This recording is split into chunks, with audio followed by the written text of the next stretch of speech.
be the name of our adventuring party. Individually wrapped graham crackers.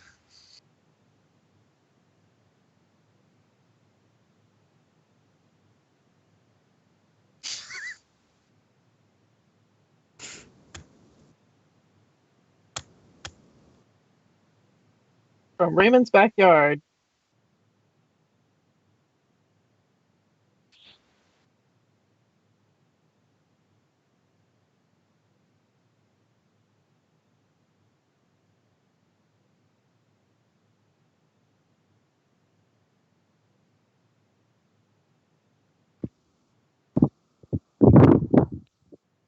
Hey. Yay! Thank you. Hey.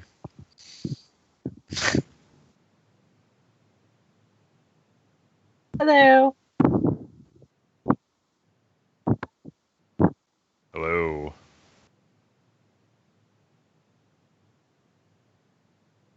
Hi. And a campfire playing, Alfred. Crackle, crackle, snap. That's right. That Ember crackle pop. McEmber face.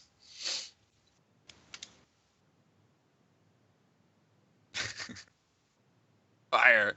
No, my hands are tired. Smolders intensely.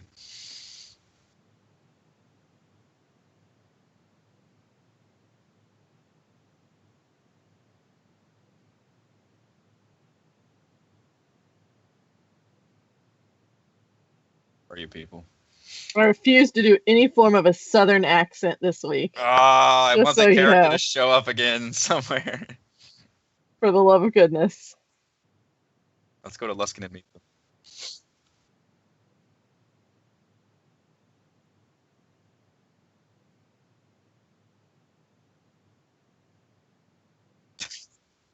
Oh, that was a child at first. It was just all limbs and things. Like, what is that? Oh, it's a dog. Sorry.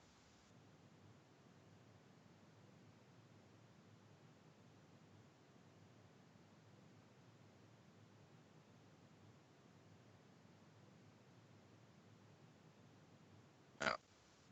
Chris, are you muted on OBS? Okay. Sorry, somebody was asking. Look at some things. Because I don't see the bar moving. Testing. There we go. Okay. Well, maybe I was muted in OBS. I don't know. Okay. Oh no, that's gonna be awkward intro. Yeah, just a silent intro for a while. Thank with you, guys. James, for catching that. That would have been horrible. That happened to me one time where Did I it? was muted during the entire stream, and it was horrible. This wasn't muted. This was the settings in OBS had defaulted to like the computer speakers or something as the recording device. Okay, or where was I? Doesn't matter because nobody's gonna hear it. No one's gonna know where we started. Happy birthday, Eric. That's right. Yay! That's where we were. Yeah, it's gonna be just us saying like, "Hey, hi, hey." just reaction shots. It's yeah. So the party followed boys into the woods. Boys, Corinne followed Did bad things. invisibly. What Corinne saw shook her. The father was in fact an undead wight. The boys had been bringing him victims, and upon learning of the party's presence nearby, the white father summarily executed his youngest son. W-I-G-H-T. What other white is there, Eric? I didn't go there. You did. Oh, man. Goddamn whites. Corinne rushed back to inform everyone of these developments, and they quickly prepared for battle, setting up an ambush. The white, however, spotted the thorns Halford had laid down and came around from the side, surprising Halford as both the white and 3 zombies marched upon him. The party had a moment to notice that the zombies were in fact all of the missing villagers plus the recently dead son before the battle was joined. Halford engaged the white directly, and Tim moved up to support him, while Corinne and Bryce's blasted the creatures from the rear, and Kazan tried to figure out why his aim was so bad this particular night. God damn it! You just had to fucking call me out. The party managed a few solid maneuvers on the zombies, including Halford and Kazan knocking 2 of them into the thorn patch. But Yeah, the white eldritch dysfunction. That's right. But the white itself was closing in. It was then that Brysis, attempting to let loose a chaos bolt, instead lost control of her magic, resulting in their patch of forest being, for a moment, a cacophony of lightning and thunder filling the air. When the dust had settled, the white and the remaining zombies had all been obliterated. That's right. Oopsie. In the aftermath, a grief-stricken older brother, Brola, promised he would go to Bryn Shander to help Sheriff Southwell. The next morning, on the way to Caer-Dineval to investigate their second task, they instead encountered a blood trail that led them to a wounded frost giant fighting off a pack of crag cats. Oh, yeah. The party attacked, scaring off the cats and putting down the raging giant, rendering him unconscious in the hopes of learning more about what the giant's intentions are. Fat buddy. That... Hi, buddy. He's like, God, it's so hot. Get me out of here. Fat dog.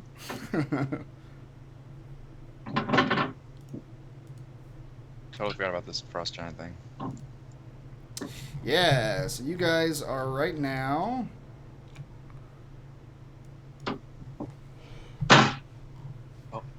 surrounding an unconscious frost giant. You haven't tied him. You just rendered him unconscious at the end of the last session. And you can get out of here, dog. The dog's gonna play for Halfred. That's right. The dog is now Halfred. Eating me.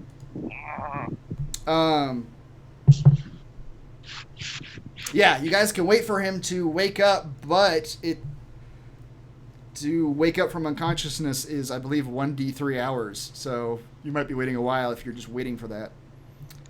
Alternatively, you could attempt to heal him into consciousness. I'm not wasting one of my healer's kits on that guy. I don't have any healing We need it abilities. You don't? Can we have anything that can restrain him? Your rope would do no good. The rope was That's what I'm assuming. is barely big enough to like actually go around either his feet or his arms. And you suspect that just normal rope, a giant probably wouldn't have too much trouble just snapping that. Alright. It's probably pointless to restrain him. I said we just all get in a circle and point our weapons at him, and he's going to be like at 1 hit point, so... What we can do is just threaten to kill him.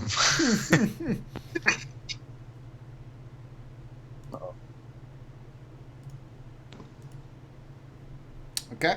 Well, So not are pulling we up my rock. healing him? Like, who's doing that? I mean, I can do that. We roll a medicine check just to pop him up. That wouldn't actually. I mean, he's stable. You guys Okay. aren't not in any danger of dying. He's just at 0 hit points for the next 1d3 hours. And Pack some snow on top of him. He'll be fine. it would actually require healing to actually bring him back to unconsciousness without waiting. Frost Trine, he might love snow.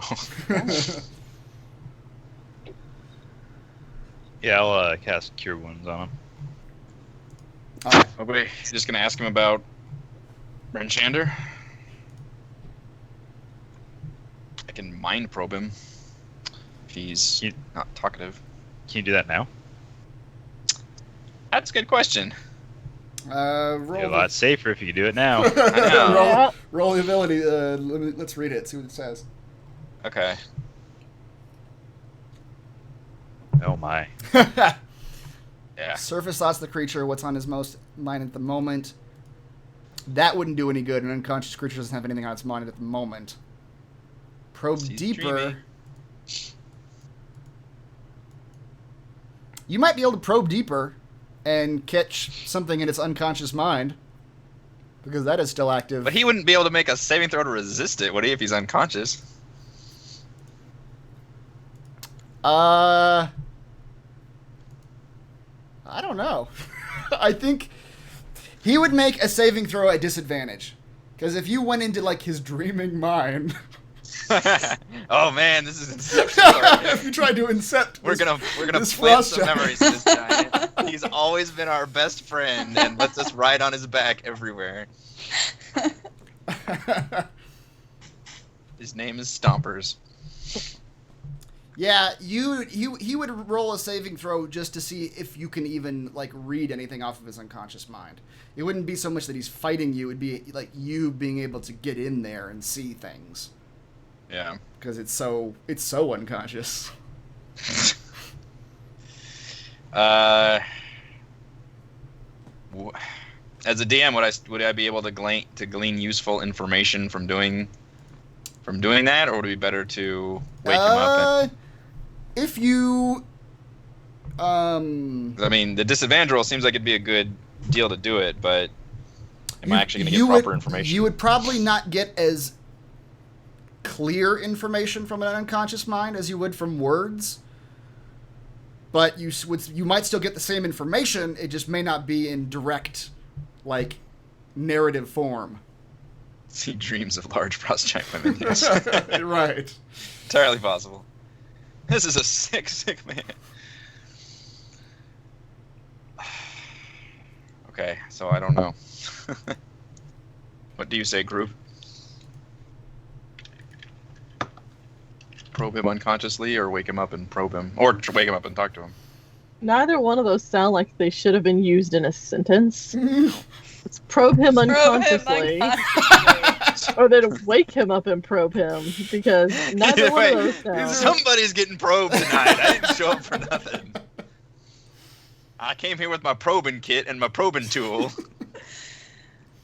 Wow. First we go from pot-smoking demons in a forest Now to you're now probing probing. unconscious giants. Yep. That's right.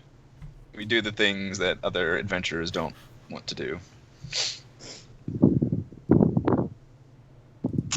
All right, I am going to lean in and place my hand in like a Vulcan, just bullshit gesture on his temple, and I will attempt to probe him while he's laying unconscious, and see if I can find out any information, specifically looking on,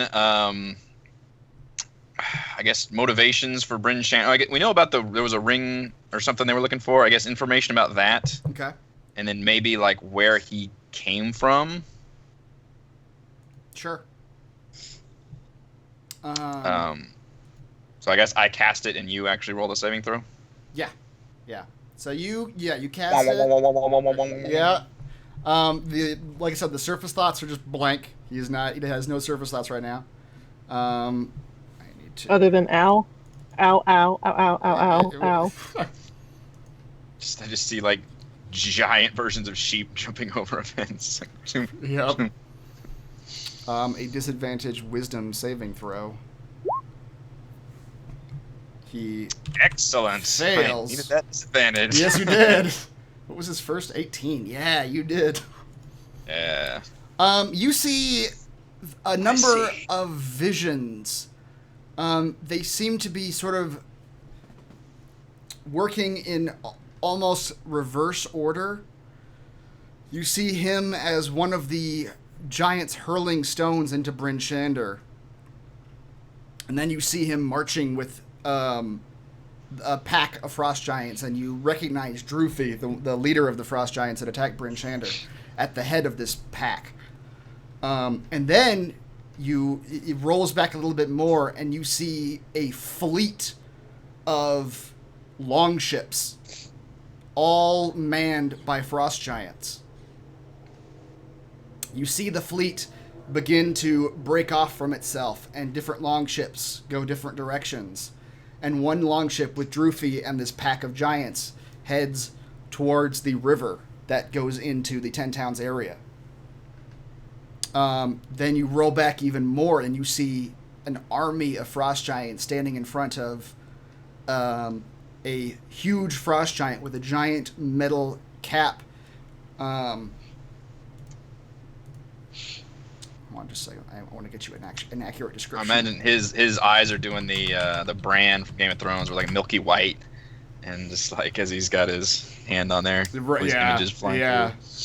You see a large frost giant with a giant metal cap, 4 horns that are just gnarled and spindly coming out of the helmet, going out in 4 different directions. He has a huge white beard, all braided, and he's giving a speech in front of this army of frost giants.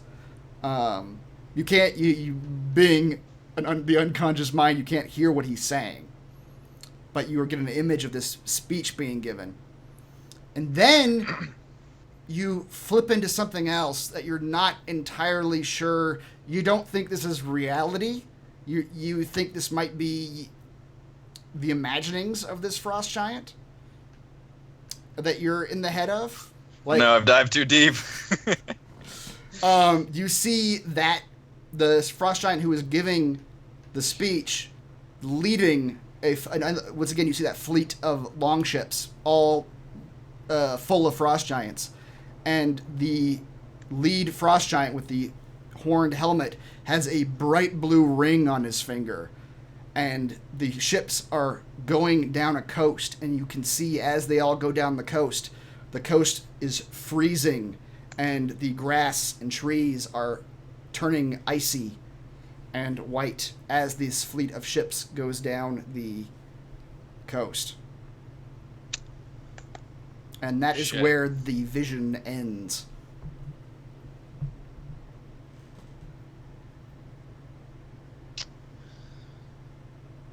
I didn't get anything after Bryn. I guess this was right after Bryn Shander, right? He just left and. Yeah, after, so if you're like looking for it. I'm on the DVR. Yeah, trying to, like where was? Yeah. After Bryn Shander, you sort of try to scroll his memories, and you see that he just got lost. The frost giants were all supposed to go back to their ships, and he was trying to go back to the ships, but he failed, and he got a a bear trap, stuck on his leg, and it wounded him, and he pulled it off, and he was just wandering around in the snow when the crag cats attacked him. Okay. All right, I'll snap out of it and kind of rock back for a bit and turn to the others and say, well, there's a lot more frost giants out there. This was only one small group. They arrived via ships, and Droofy was the leader of this pack. And I'm going to assume all those ships were all looking for this artifact, this ring. They were led by a dude with a giant with horned helmet. And I saw a terrifying vision of what they wanted to happen, which is apparently this artifact literally freezing everything around them as they traveled. So that's not good. We don't want them to have that. Let's do a lobotomy on him. All right, Talus. You must investigate his brain. I'd like to cast Mage Hand and just start throwing snowballs at everyone. Everyone. We're under attack. This is how it kills people. Not seem like the appropriate time for a snowball fight. Kazan gets done with this very ominous, retelling, and then snowballs. Oh god, we're under attack. Well, at this point, is there any reason we need to talk to this guy?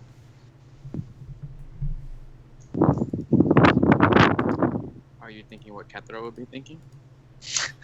Probably Like not. Kethra just No one ever dropped. knew what Kethra was thinking. That's true. What are our moral implications of leaving this frost giant here? Or do we still want to try to talk to him? Might have more information, but... It's 1 HP and probably offers a lot of experience.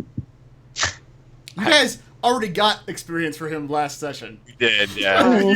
You don't get experience for raising someone and killing them again. And we killed him and then raised him as a skeleton and killed the skeleton. Yep.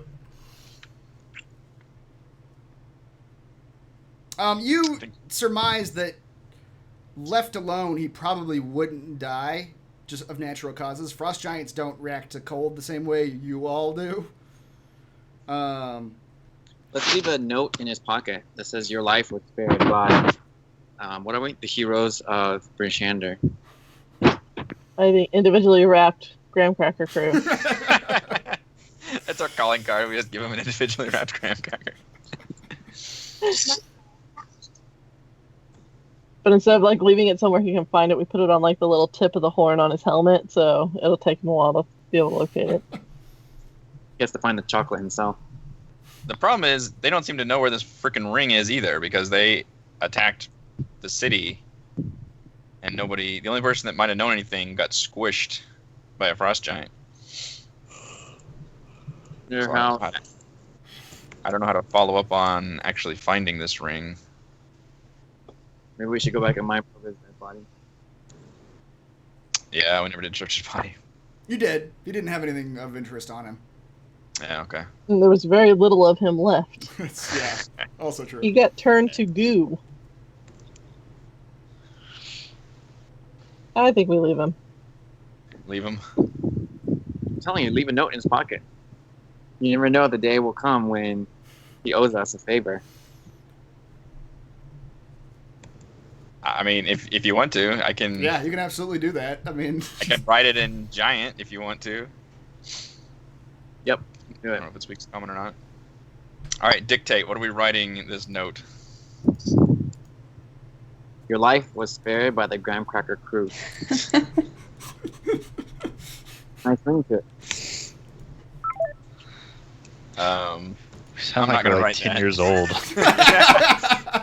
Yeah, it's all the of graham misspellings cracker and- crew. All the E's are backwards. I will write a note that says, "We have given you your life if you return to your horned king.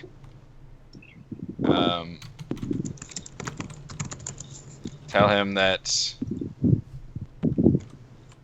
these lands are under special protection." I don't know. Okay. Yep, meeting. Giants will not make war while we're around. We are investigating the ordning. Kazan decides to put something in there about the ordning. That sounds important. Sounds important, yeah.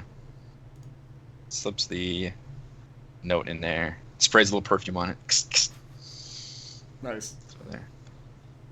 I forgot So you, it's got- you have perfume. Right? So that's right. Do I? I just Somebody has had perfume at some point. I don't know if they sold it. I might have sold it.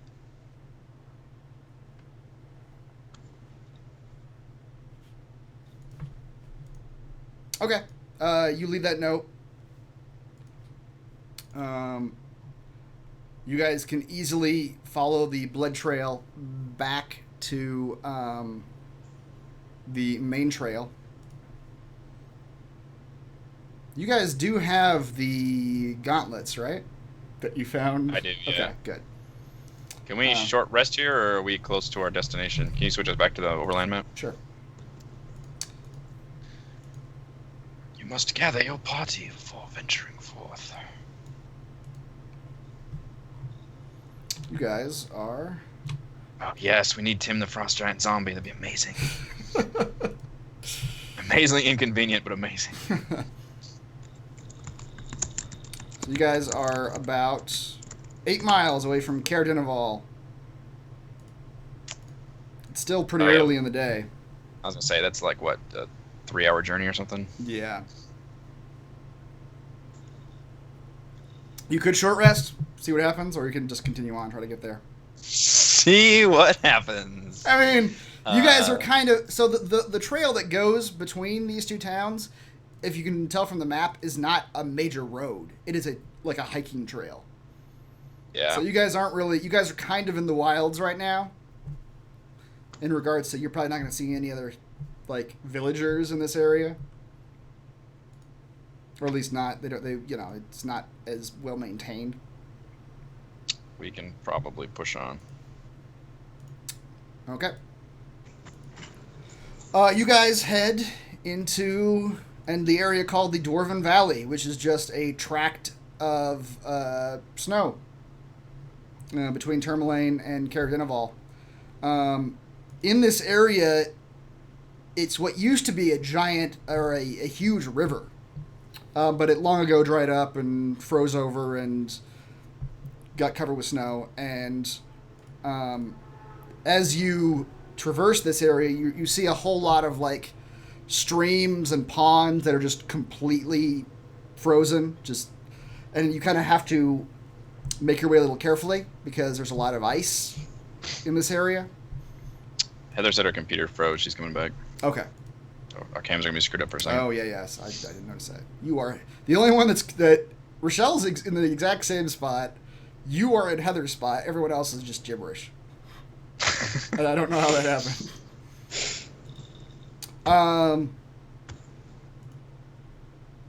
Yeah, so you guys are having to sort of walk carefully because you're crossing a lot of frozen streams, a lot of frozen ponds. And as you travel, you step onto one of these frozen ponds.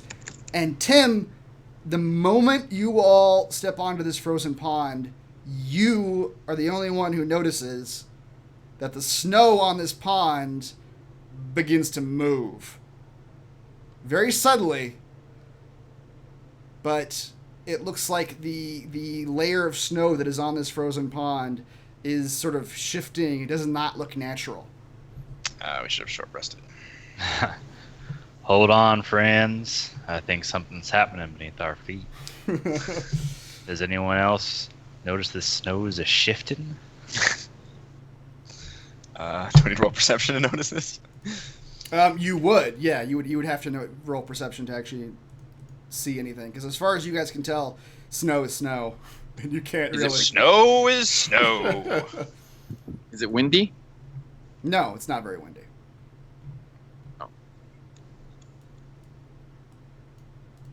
Do I still need to roll for perception? No, your Right. your natural perception was high enough to see. Yeah.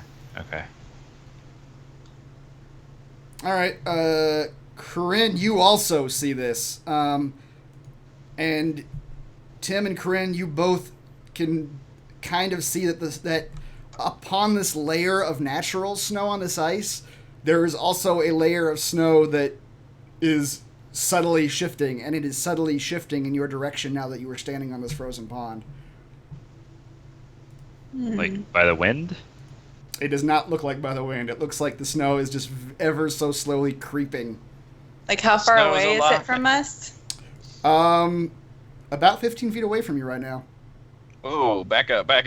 Yeah. Let's at least get off the fucking pond. All right, you guys start to back up, and I will need you all to roll initiative. God damn, I we knew we should have should've- rested. I'm Stay put. out of my spells. I burned them both in that counter. Okay, someone's gonna have to catch me up. Why the hell are we at a pond? You guys spotted some snow that's not snow on this pond. Great. We didn't even make it to the town yet, and we're at the. What was the quest? They eat snow eating people or something? The reports were that ice had eaten some horses. Oh, it's alright, guys. We're not horses. We'll be safe. Let's see. We're not horses! Kazan yells. Kazan might be a horse. Yeah, as you all back Nay! up, I mean, no! as you all back up, and Tim and Corinne bring your attention, and they point out what these creatures are. You can vaguely make out snow Oh. lifting and rising off of this pond and moving in your direction. As a token, that's lots of tokens. Oh, wow.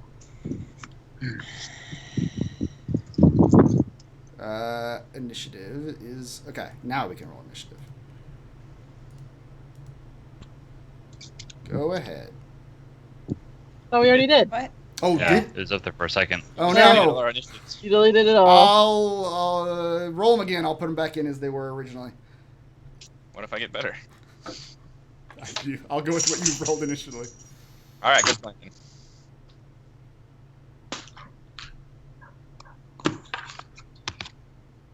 Corinne, you rolled the same. Tim rolled an 18. Alfred rolled a 12. Chasm rolled an 11. Francis rolled a 24. Okay. Burn them all. All I right. apparently really wanted to go first. You all rolled better in that first round than you did in the second round, so that's interesting. That's weird. All right. So we have rested between fighting the white and the frost giant, right? You did not. Well, We did? I thought we did. We didn't. Oh, We didn't rest between- between the giant and the. Yeah, Yeah, not correct. between the giant and the lake, but between the giant. All right, Yeah, so I Yeah, have we, all of my we went, things. I'm good. We went back and slept after the. You guys had a long white rest. battle. Yeah, exactly. All right. Fortunately, I burned through both my spell slots during the giant battle. Okay. With detect thoughts being the second. Excellent. Glacial ooze lives up to its name. So I'm going to assume anything cold is probably not going to be great. It's gonna be cold. So oozes have a tendency to split apart when certain things hit them. So crap. I need Okay. to get out of this cold realm because my armor of Agathis is not good against cold. I'm just going to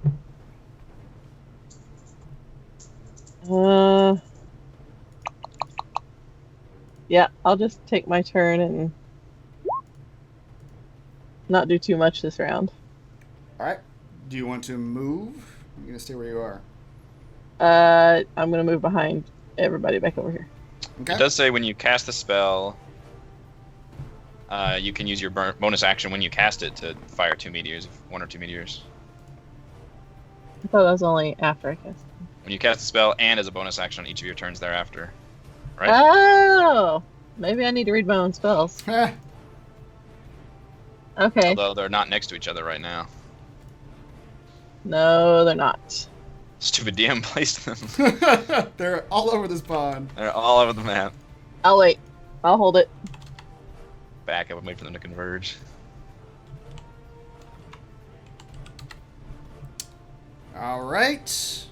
Tim. Alright, I'll go up to this guy. Use good ol' Soul Eater. Find out what this ooze does to us. 15. All right.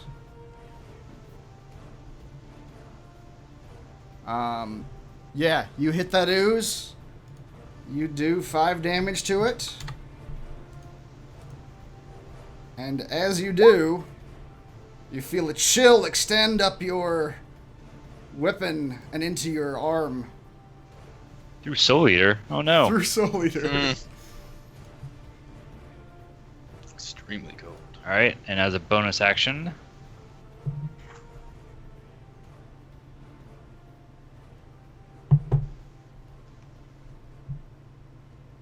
I got a Boy. spiritual weapon. Nice. Okay. Let's see here. Where is your leech? Our leech icon. I'm not sure which leech I. Where is it?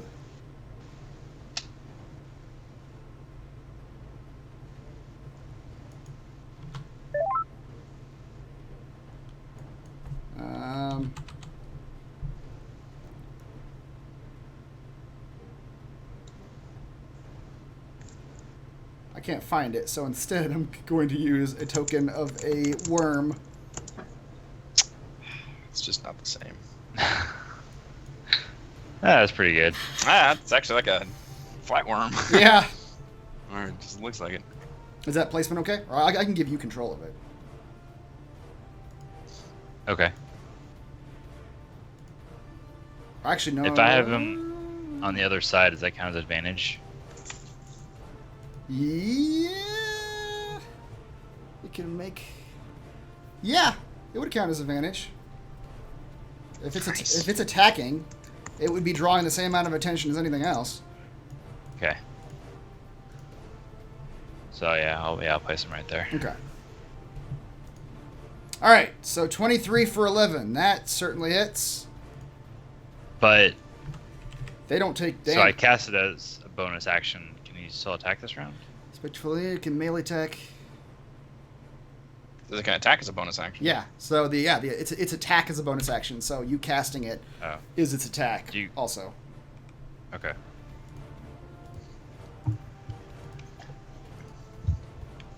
Okay.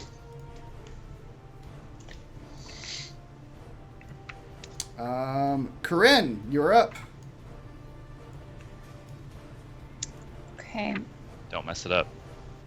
thanks. I can confirm it does say when you cast the spell, you make a melee spell attack against a creature. Yeah. Cool. I will hurl my chromatic orb at this guy. Okay. And we'll say that is a fiery orb.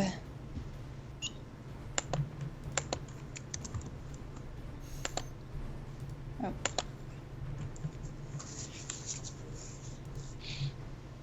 All right. That orb hits him. Transforms into fire as it goes. Oozes of no armor class. They really don't. And it seems to melt away some of the snow. Like melts away a normal amount of snow, not extra snow. This is pertinent information. Snow melts under I fire. would expect that much snow to be melted from that attack. Yes. It was the exact correct amount of snow to be melted.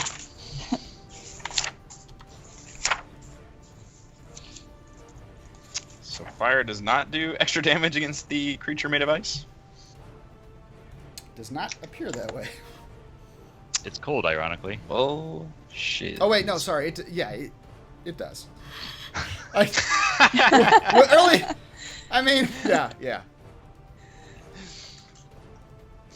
Are you sure I didn't kill that guy? oh, yeah. Yeah, you did. You want to know what happened? I was looking at the Frost Giant character sheet. That's what happened. When you asked Oh, that Lord. Yeah.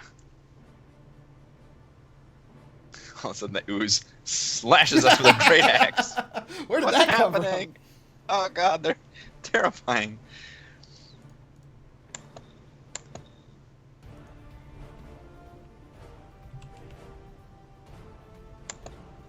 from? Okay, Halfred, you are up.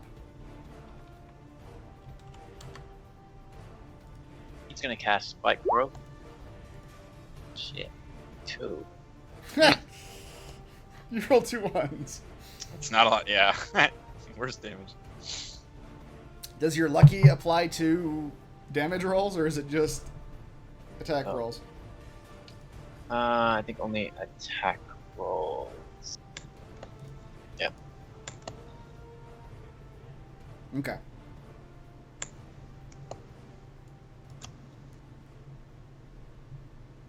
All right. So 20-foot radius, difficult terrain for the duration. Okay. For every 5 feet it travels. Okay. That's magnificent right there. That's pretty good. Yeah. So they'll just slice themselves up traveling through this thing. Stupid oozes. And it's difficult terrain, which, yeah, okay. The camouflage doesn't matter because these are oozes. They don't give a shit. And the Hopper's gonna yell, "Come at me, bros!" Broses. Okay. Kazan. Well, now I want to set up the Eldritch Blast Spike Growth combo again. Just fucking knock those assholes back further into it.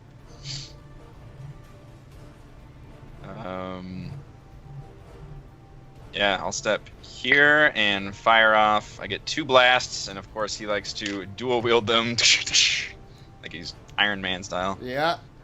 Although I think they take 2d4 damage every time movement happens. So Every time they move is what I. right. So ignore the 2, right? Yeah. So the 2 doesn't matter right now. Yeah. So they'll Yeah, you'll that's re-roll what it they every do. time they move 5 feet. So you better ready that roll up because you're about to roll it a whole bunch of times. Right. Slice. And my goal is to just knock them back further, so they have to go back into it more. I don't know if I don't remember if we ruled it if I'm knocking them back if it does damage to them also. I think I said no because You're they're having to not move through it, but actively moving they're not through actively it. They're moving, yeah. being so we're being knocked over it. Telekinetically blasted backwards. Yep. Alright, so let's get the one closest to me.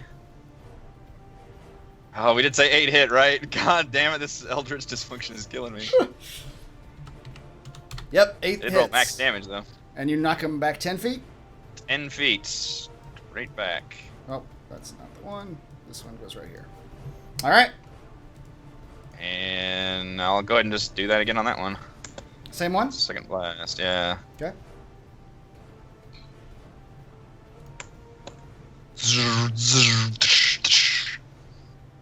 I nod at Halfred. And then I pull my 5, 10. Cyglaive.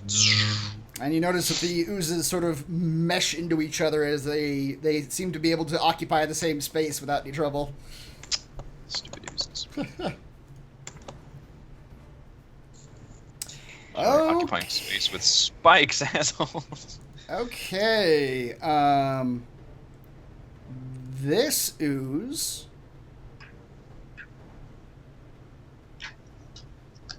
is going to move into Tim. Or attempt Not into me. into him. It looks like the snow just comes up as like a wave. Well, it's like the image. Like, comes up as like an image attempting to envelop you. How Take damaged me is away. that ooze? Don't hug the ooze. So, as it moves, it can enter the space of an occupied by a creature.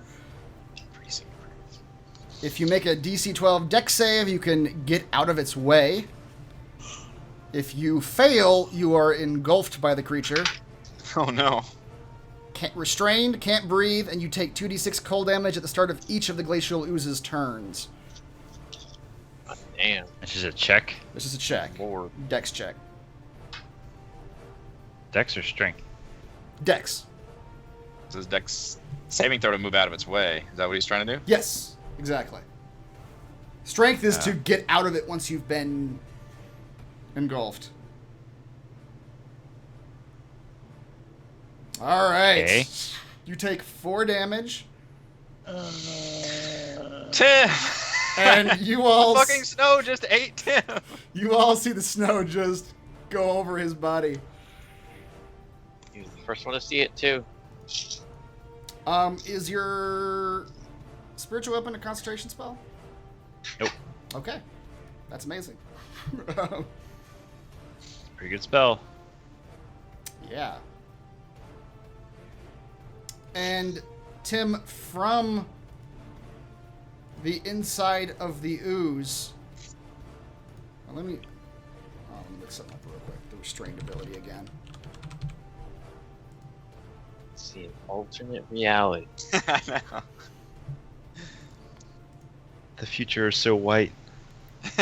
Yeah, so from you are being enclosed by this ooze, and you see an appendage of snow come out at you and whip at you. Ugh. And he has advantage because you are restrained. Hope that's his arm. It's I not know. his arm. Are we gonna get a new rating for this I show? did not consent to this. The terrible snow appendages. 9 does not hit, though, I don't believe. Oh. That'd be a pretty terrible cleric. With advantage. Yeah, he did not roll well. 5 and 5, yeah. All right, the other oozes. 1, 5, 10, 15. Wait, did that ooze get an attack opportunity from the leech? I don't think the leech gets an attack of opportunity. I believe it is being a spiritual weapon. It is not a conscious creature that can take attacks of opportunity. I'll allow it. This pseudopod is going to move up and also attempt to slam at you while you are... He's engulfed in the other ooze. He can sense him. They're gonna pass him around. Gonna form a super ooze.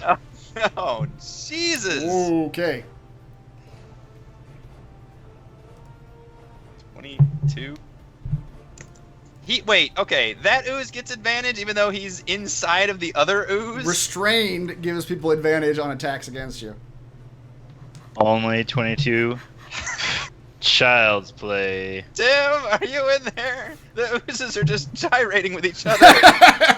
We're witnessing the creation of a new ooze. I'm close to death. Oh, God. This ooze in the back. 5, 10, 15, 20.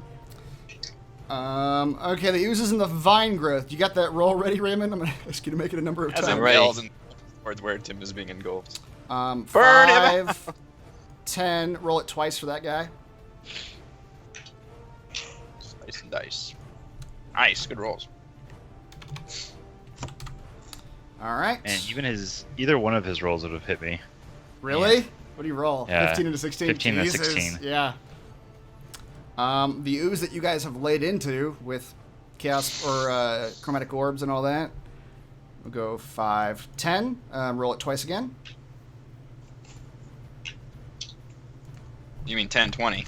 Difficult terrain? It is difficult terrain. Yep. So you can only move 10 feet. Ah. Um, you see that ooze, like it's moving through these thorns, and it's just shredding itself into pieces, and you see snow like falling off of its. You can, as it melts, you can kind of see its gelatinous shape within the snow, but it destroys itself on those thorns as it travels, and it falls to pieces. Nice. Okay. Wait, so add that up. How much damage did I do to it originally? Figure out how much life these things Well, you did that. You also did some fire damage. Corinne did fire damage to it before you did the thorn thing. Oh, you shot that one? I didn't realize you shot that one. Okay. Yeah. Gotcha. This one's gonna go 5, 10. Roll that twice.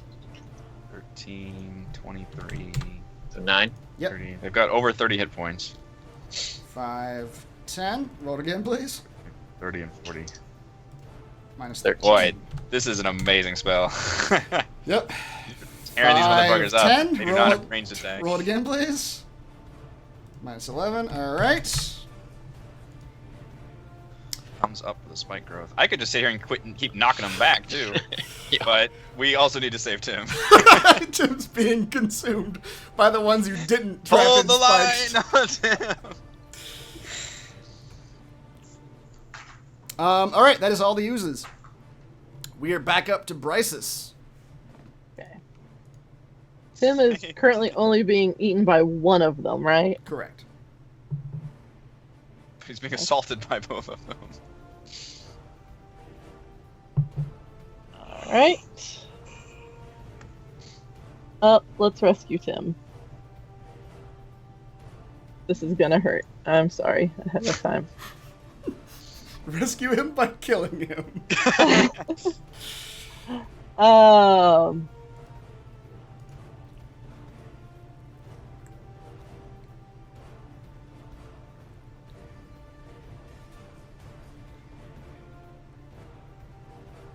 Just to guarantee I'm gonna hit this guy, I'll use Tides of Chaos.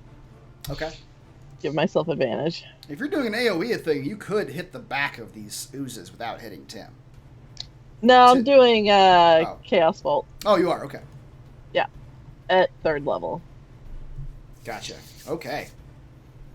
So, aiming for the ooze that is eating Tim. Okay.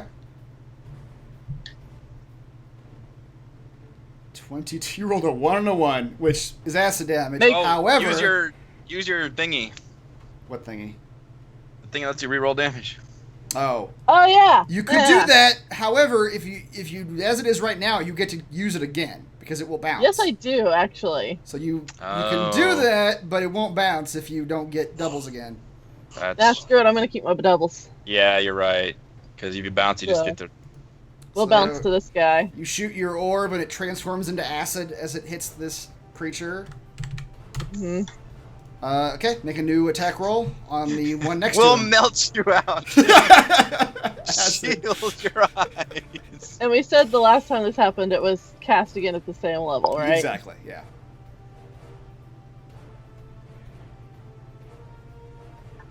Six or 5 is force or Lightning. lightning. Or no, 6 and 5 is poison or lightning. Poison or lightning? We'll say lightning. Okay. Sure. You're gonna shock Tim. That's the one next to it. It's this one. Yeah. Right here. 6, 5. All right, you hit that one as well for 18 damage. And then, as my bonus action, Meteors. I will. It's just like, what is happening? Yeah, Tim, you see nothing. You just see Lightning you're and like acid and then fire. it's I like can only see my glorious future, and it's painful. And since these two are within 5 feet of each other, I need to see exactly where I need to place this thing so it doesn't hit Tim. Hang on. Where is it? Where are you? There you are. Destination impacts solid surface. The meteor explodes. Each creature within 5 feet of the point of where the meteor explodes must make it. Okay, so it's going to explode right here. okay. That'll hit both of them. So I will launch. So Tim, you're not seeing any of this, but you're hearing shit happen all around the snow you were impacted in. I will launch 2 of the meteors. All right. Here comes one. And that hits both of them, assuming they don't get this save, right? Yep. Okay. Top one does not. The bottom one does not. It's a 15. Jesus. All right. Yep. And then, have I freed Tim yet? It does Dextra as a fire, right? Yes, you see when those things explode, you see the oozes singe, and you see steam come off of them, and Because I've got one more to launch at them if it hasn't freed Tim yet. They're both still alive. The one is still encasing Tim, and the other is. Okay, 6 and a 1. top one does not. So the How do you roll a -3? oozes have a -5 dex. Oh! Oozes are Wow. Good to know. they just scoot along the ground. They have no dexterity to speak of. Need to be, yeah, those meteors would be really useful. So as that one explodes, the one that is encasing Tim melts almost completely, but as it melts, you can see that a chunk of the ooze is still alive, and it is got its appendages just around Tim, still trying to engulf him. The one below it, however, you see the fire just spread through it and just dissipate that thing. Oh, man. Sorry, Tim. I did everything I could. And That one's got to Wow. be almost dead then. Yeah, that was great. We That still was have- the extent well, of the I guess things that I could do. That's almost good enough. Pretty good. Tim, Alright. it is your turn. Help me, friend. Leech for you. Leechy. Nice. Jeez. Describe to me how a leech kills a glacial ooze, please. I mean, it just sucks all the water out of it, right? Sure. Just gets a giant straw. Yeah, now it's Flush just it in a there. giant Sounds a water good balloon camel. floating around. Yep. It's a big waterlogged leech sitting there on the ice now. All right, and with that, you are freed of the Nice. ooze's grasp. Alright, can I take my normal movement? You can. Alright. I'm gonna step back a little bit. I'll remove the restrained. Yeah. And Hi, I'll. Tim. It is mighty good to see you, fellas. You look I do like not like our futures. All right. All right, I'm gonna do cure wounds on myself. Okay. 11.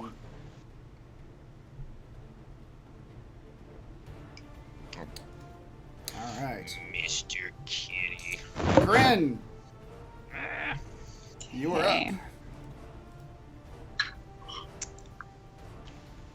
So I will cast my chromatic orb again, but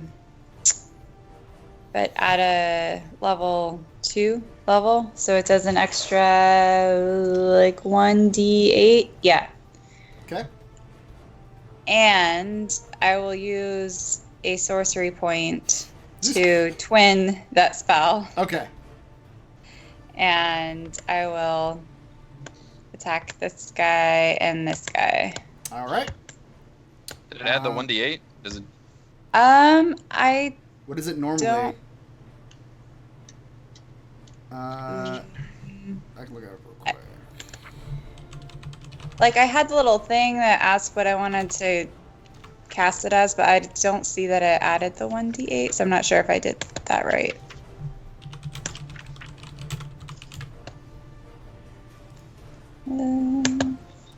It's normally 3d8, so you should roll another 1d8. It doesn't look like it added it. Yeah, I don't think it did. All right, so that's 12 damage. What damage type would you like your orb to take? Fire, please. Okay. Nice. And you're doing it against, so 12 damage against those two. All right, you see large chunks of both of them melt away. They are still there, but they have been severely dissipated. Okay. Okay, Halfred. Sorry, Halford blinked. Which one did Corin do just now? Corinne did to this one and this one. Okay.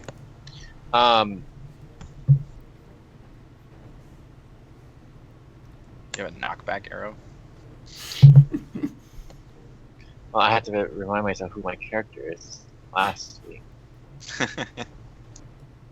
Shoot, Sing us a song. I forgot about this move. Damn it. You haven't attacked yet, though. Well, I guess I didn't attack. Yeah, I you attacked Yeah, cast you the did spell spike last growth. Yeah. Okay. I'm gonna do a longbow on the top one. And I have Colossus Slayer, so it's another 6 damage. All right, 11. On the top one?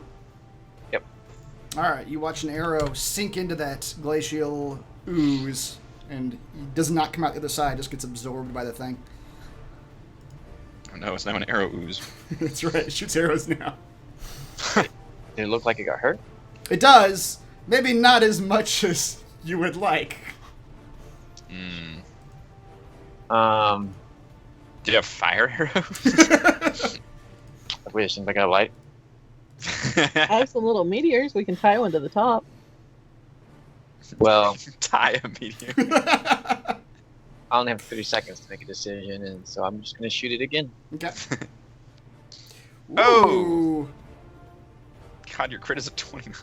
So, despite the fact that your piercing arrows don't do as much damage as they normally would, He just shoots them that much harder. yep, you just put that much force behind it and blow this ooze into many pieces. Blow that ooze. I just pull my bow harder. That's right. You just needed more force. All right, Kazan. I think I'm just gonna keep knocking these guys backwards if I can. I'm gonna go here and fire off some TK blasts at the closest one, who actually may be super damaged anyway. Okay. Ha! Not for 2 damage though. But it will still knock him back 10 feet. Yes, it will. 5, 10. Okay. These guys are making 0 progress. They can only move I 10 know, dude. feet. I love this combo. This is great. I guess I'll just do that again. On the same one? Yeah, same one. All right. And I rolled a 7 and a 2. And you do your 7 damage and knock him back another 10 feet. Enjoy that spike growth. They barely even like register that it's there. Yeah. I'll still keep my eye on the bottom one. Okay. The oozes. This ooze 5, 10, 15, 20. Hey, when he gets within 10 feet of me, I triggers my reaction. All right, sure. As this ooze comes up, you can strike at him.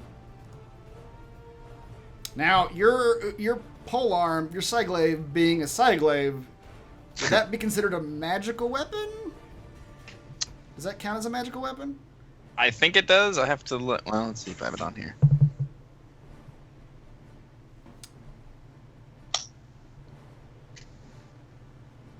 Proficient with it and wield it, and it counts as magical for the purpose of overcoming resistances to non-magical weapons. All right, that answers the question. It is a blade made of my mind. All right, you slash at him, and you can do your other one, or is it just the slash for the reaction? Yeah, I think it's just just that with the reaction, because I have to make the attack to get the blunt end attack. All right, you slash at him. As he moves up, and he's not quite close enough to actually engulf you. But you do see another one of those terrible appendages shoot out from the form and attempt to hit you. Damn, that would have been good damage too. I know. And just misses Thank you entirely. goodness. No, All I right. dodge it expertly, nimbly, dancing out of the way. Raymond, get that roll ready for me, please. Okay. 5, 10, roll it twice.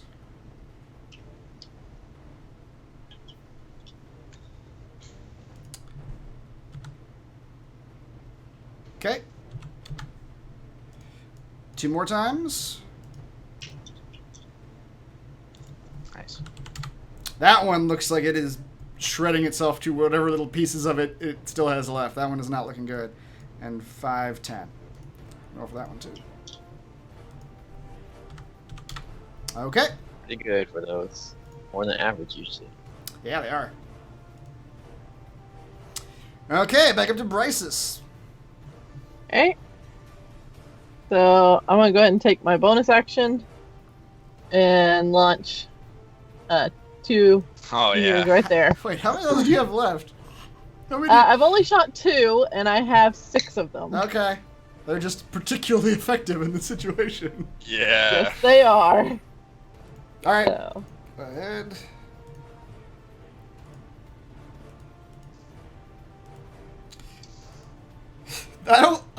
What do they have to Go roll? -5 dexterity. With a -5, they have to roll a natural 20 to actually succeed. Yes. Yep. Okay. alright, that's 1.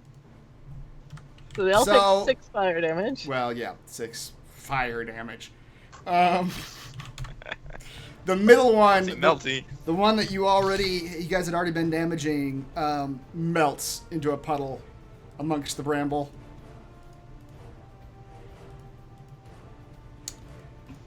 Okay. You're still Ah! Wow. He actually did it. Wow, yeah, that one did it. Somehow. It was somehow. He took half damage. Yep. Are you still rolling these with advantage because of what? I never clicked the advantage thing. Why is it rolling with advantage? No, What you the hell? gotta click off of it. For these, it doesn't matter, but because you just roll. I never even clicked it. Okay, weird. Well, you did I for love you, player sheet. You did for the Tides of Chaos. It Oh, It okay. doesn't auto go back. That's stupid. Yep. All right, you do another solid amount of damage on those.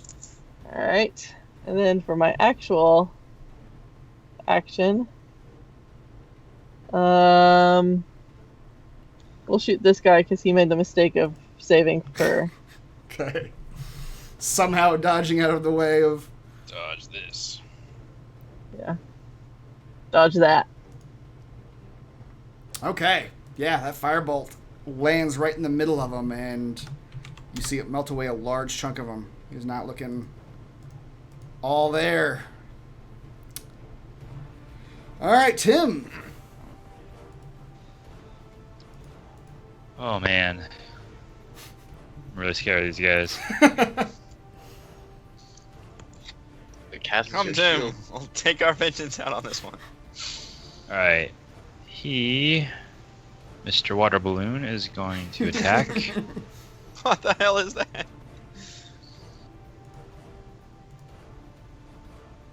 All right. Yeah, he shoves his leechness into that creature. And he just bops him. He's just a big bop. Just bop. All right. And I will cast Sacred Flame on the same one. Am I the only one without a fire thing? Maybe. Well, that's radiant, actually. Yeah, it sounds cooler than it is. But once again, it's a dex saving throw, so. I was gonna say, everybody whip out your deck shit. He only has to get to a 19. Yep. All right. What did we decide that was? Eye lasers for Tim? Yes. That's awesome. What are you? We don't understand how this works. All right. Corinne. Okay.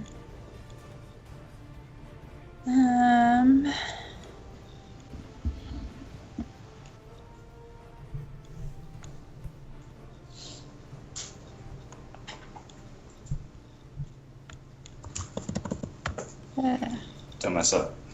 Shh. All right. Move forward.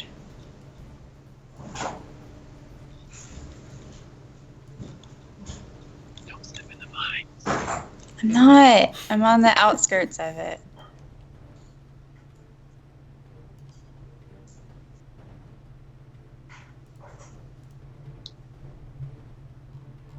All right, I'm gonna use my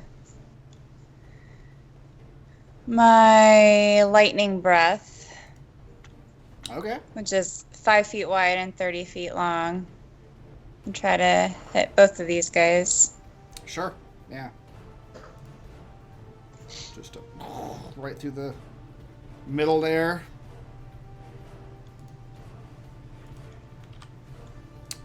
It's a dex saving throw, yeah. Which that top one makes. Wow, you rolled an 18 and a 17. Jeez. Wow. Wow. All right. Somehow You son of a the bitch. dexes just sort of move aside as your lightning breath goes through them down the middle of them. They both take a little bit of lightning damage.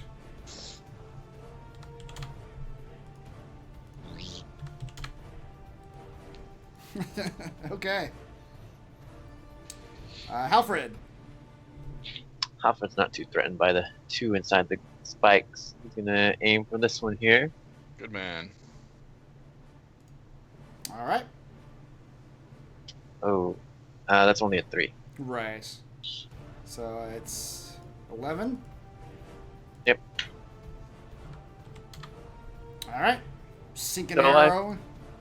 You know what you could do is add another attack of your longbow with Colossus Slayer on and just add the D8 to it.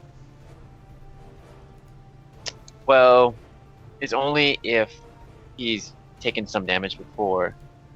Yeah, so keep one without and just add another like longbow parentheses with Colossus Slayer or something. That way it just wouldn't be a separate attack. Oh. I'll have to look into it. I think you did something like that for the whenever you stealth attacked. Although yours ended up being insane too, because you had all these different. You had like 6 different attacks. Yeah, you're like ignore this, take this one. Like All right, longbow again sinks in. Colossaire go off on that one too? No, only once. per Only turn. once, okay. All right. You sink a couple arrows into that glacial ooze. Shunk, shunk. Kazan. Looks like I'm dueling the ooze. You get advantage. I do. Thank you, Lychee. No problem. Oh my god, it's alive. How did this happen? All right, you slash at him. Take away a chunk of snow. Multi-attack. Okay. And whip around and hit him with the back end. All right, you just do like a triple maneuver and just chunks of that ooze go flying. And you just watch the ooze sort of, as you knock chunks out of it, it sort of fills in the gaps. I shouldn't say this, but I think you forgot to do the super shield thing. You're right. Yes, I did. Because you guys haven't done melee attacks since Tim. No. So you did it 3 times. Thank you for reminding me. You're welcome. Hooray, someone else took damage. Take 11 damage.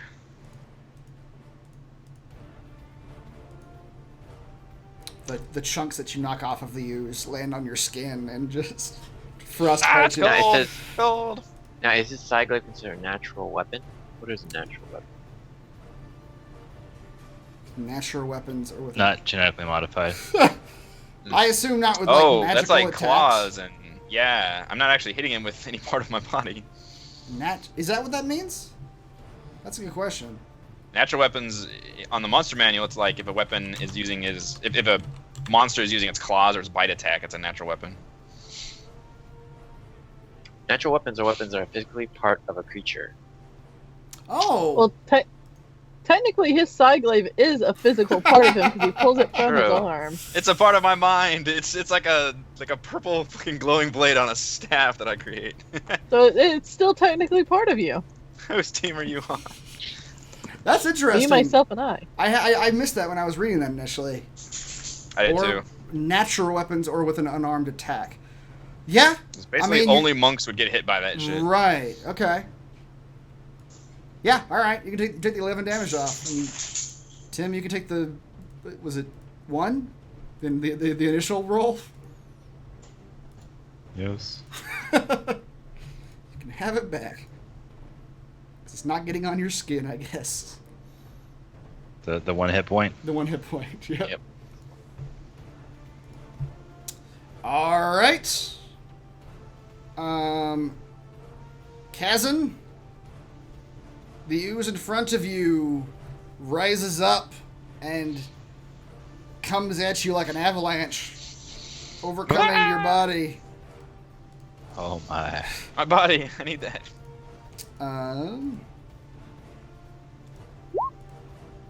Save me, Lychee. Please roll a dexterity saving throw. I'm not very nimble. No, you are not.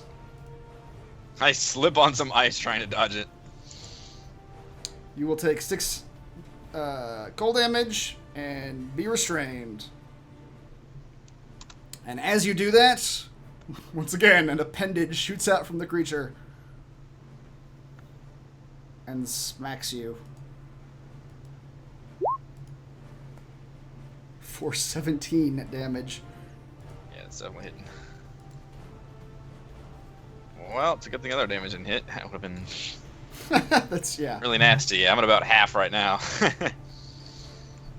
But the ooze should be hurting pretty bad too. Yeah, it's looking pretty messed up. The oozes and the thorns. 5, 10, 10. Maybe we rolled 6. Alright, you watch it slash itself. 5, 10. 12. All right. You watch them ooze their way through the thorns and scratch themselves on Bramble.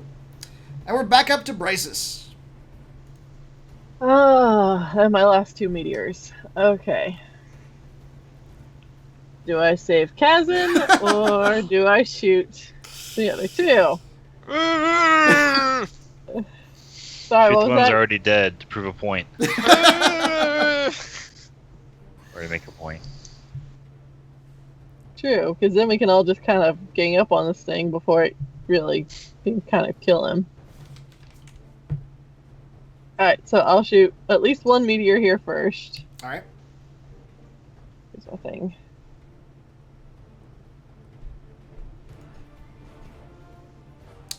The top one doesn't matter, but I'm going to go ahead and roll it. Actually, on both of them it doesn't matter, but let's see what happens. Can you roll the 20? Nope. All right, your meteor hits between the 2, and you watch them both just melt into oblivion. Okay. Then we'll launch the last meteor right there.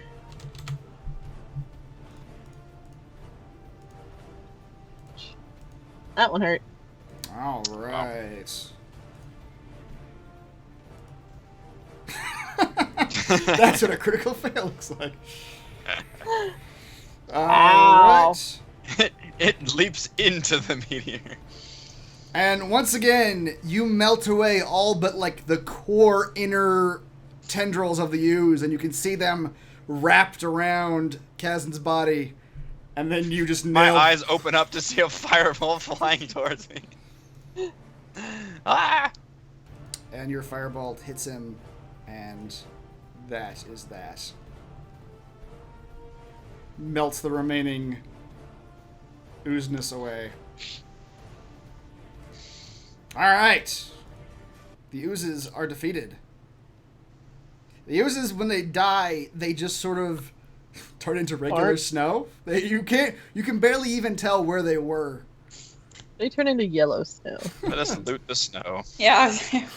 Stick handfuls of snow in our pocket. What's that? This will come in handy.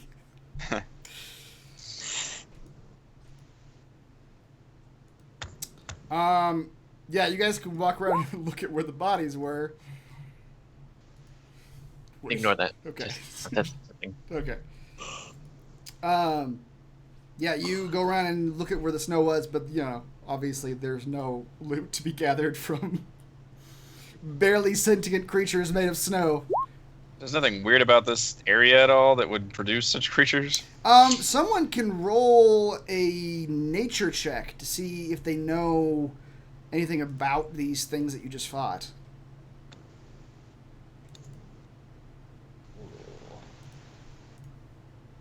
Ha! That's my crit. I have a -1 on nature. Okay. But I've seen the inside of the ooze. There's nothing. It's not normal, but it's not like unusual. Glacial oozes sort of thrive in these sort of areas that aren't well traveled, where they can just sort of rest and wait for a usually it's a single target they're trying to catch, for just something to walk into the vicinity. And it looks like this area may have been left untended and unwalked for too long, and these oozes manage to sort of thrive and multiply and sort of rest on this one pond. So it's unusual for them to get this this many of them in one group, but the presence of them is not in and of itself unusual.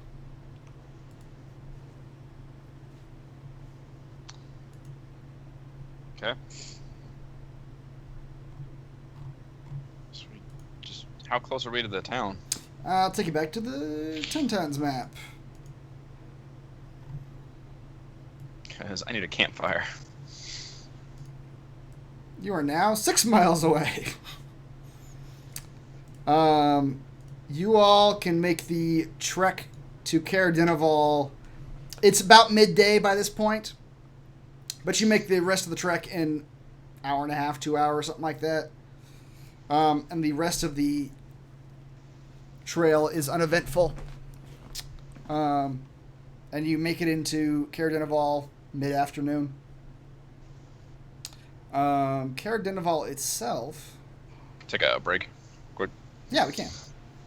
We'll take a quick break and come back with the arrival in the village.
All right. I believe we are coming back.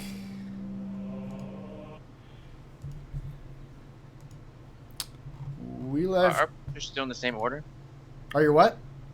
Our pictures, are they still in the same order? That's a good question. Raymond, Eric, Reese, Heather. Yeah, they are. Okay. Generally, Skype does a pretty good job of keeping you guys in the same order. For some reason, I don't know exactly how it does that, but or why it does that, but. Yeah, you guys head into Caer-Dineval.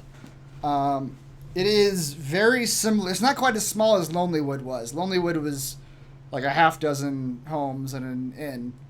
This place, maybe twice that. It's probably got about a dozen homes. Based around a small bay. It's got a dock. And as you head into town, it's, like I said, it's mid to late afternoon, maybe 3 or 4. You don't see any people around, but you do spot an inn, a sign that says the Shouting Sun Inn. Let's go. I assume I can warm myself. Yeah, it is. Yeah, it is extremely cold. It was extremely cold the entire trek between here and there. You go in to the Shouting Sun Inn, and it's sizable, especially for a village of this size, and it's got a number of people in there. There's probably about a dozen people in this inn. Fairly lively. There are 2 youngish 20-something guys standing at the head of the room, giving this big speech, telling this story to the rest of the people in the room. And as you walk in, it seems like they're in the middle of this story, and people are listening.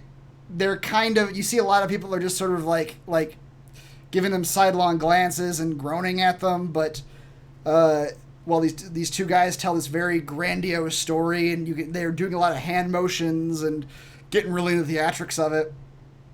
You hear one of them say, and then I knew I had to put the beasts down for sure.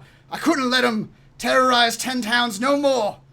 So I drew me dagger, the other one says, and I pulled out me torch, and we readied ourselves rattle. So the first guy says, they charged at us. They opened up its giant maw, its white fur right in me face, and I plunged me dagger right into its heart as it covered me. The other guy says, the other one, when it came upon me, I shoved me torch right down its throat and dodged out of the way and watched it fall back behind us, and the whole body caught fire. That's why you all heard the stories about it being burnt and melted up and whatnot. The other guy says, yeah, and I stabbed the one I was fighting. I stabbed it over and over again till there was bloody nothing left. And Kazan scratches absently at the scars on his chest. One of the people in the room says, yeah, and not a scratch on you, right, guys? That's right. We fought those Yetis to a standstill. We gorged out their way. We saved the 10 towns. And the whole room is just sort of like, yeah, okay. As the guys continue talking. You head in. You can go straight to the bar. The barman offers you drinks and asks what your business is in Caer-Dineval. Says, you're not the normal looking folks I see around here. We haven't had any folks from Bryn Shander in the last few days. Heard about what happened in Bryn Shander? The Yetis? We heard about that. Oh, not the Yetis. These fools telling us all about the Yetis. We don't know nothing else. It's been solid 4 days since we had word. Bryn Shander was attacked by a small army of frost giants, hell-bent on leveling the city, looking for an artifact found one of the giants not too far from this town. It traveled all the way to the east, bleeding out and attacked by crag cats. So be on the lookout for frost giant Exodus from Bryn Shander from their failed attack. Dear God. Okay. I mean, I knew they had been spotting the frost giant's longboats along the river there, but I never thought they'd actually land and attack us. You ever heard of something called the Ring of Winter? I've never heard of that. Sorry, friend. We don't hear much Well, up here in Caer-Dineval if it don't involve fishing. What about the ice-eating people? Those two fools telling everyone the ice ate their horses. They're a bunch of loudmouths. No one believes them anyway. You can go talk to them if you want to know more about it. Jim, do you have anything to add to this? No. But I'm gonna everyone thinks tell- these boys are liars. There are Yeti about. Tim eating ice. I'll lean into the bartender and tell him we are the protectors of 10 towns. Yeah, are ya? And we're gonna need a room to stay. I assume the sheriff of Bryn Shander would have given you some I flash the badges. Whatever some we- documentation. Ah, there it is. Very good, very good. What are protectors doing in our village? I grin and say, protecting you. Okay. From frost giants, I suppose. He looks like he That's right. may not actually believe you. Yes, and I'm not inclined to argue with him. He says, absolutely, you can have, we got 2 rooms open, you can have them. We got no one out of town staying with us tonight, as it happens. You have locks on the doors? No. I can give you chairs to wedge up against them if you like. Are they nice chairs? He points to, like, the very crude wooden chairs in the bar. No. No, they're not. Alright, thank you. If those 2 boys saw Yetis around, could be more around. That means they came from Bryn Shander, because we killed those Yetis outside of Bryn Shander. Damn it. If you ask the barman, he says that they did hear word a few days. The last person who came from Bryn Shander was about 4 days ago, and he brought word that the Yetis that had been terrorizing the road there, the caravan trail, the Yetis that had been terrorizing the caravan trail had been put down by unknown forces. And as it happens, these two boys were part of the group that had come from Bryn Shander. They're locals who had been in Bryn Shander for business, and who are now telling stories about killing the Yetis. I would like to spend a minute looking for monstrosities. Okay. You sense nothing. No monstrosities in your vicinity. I'd like to go up to the 2 guys and pretend to be like an awestruck fan of their tale and just see what else they're willing to come up with. All right. As you do that, one of them, the one who was talking about stabbing one of the Yetis to death, sidles up to you, says, "Ah, a woman who appreciates a good God-given hero of 10 towns, eh? Me name's Hort." Hort? You heard me. It's Hort. My son is also named Hort. Okay. So tell me, Wart. Tell me more about these Yetis that you fought. Giant snowy beasts. Nails as long as daggers. Teeth as sharp as daggers. Ooh. Terrifying creatures. I'm gonna do like that typical like girl hair flip thing and like turn my head and go, "Oh, Corinne, you should come and hear this story."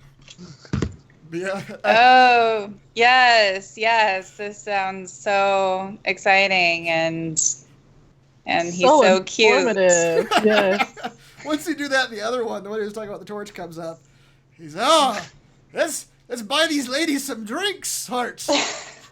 And he looks at you, Corinne, and he's a little bit taken back. You are a lady, right? Like, oh, Yes. well. Yeah, unconventional taste. He looks around the room and says, I can get behind this. Drinks! I just need 5 more. That's right. And yes, they do their best bro-macking on you both, and they buy you drinks. Corinne gets a pint of beer and just chugs it in one gulp. Ooh, you're an impressive lass, aren't you?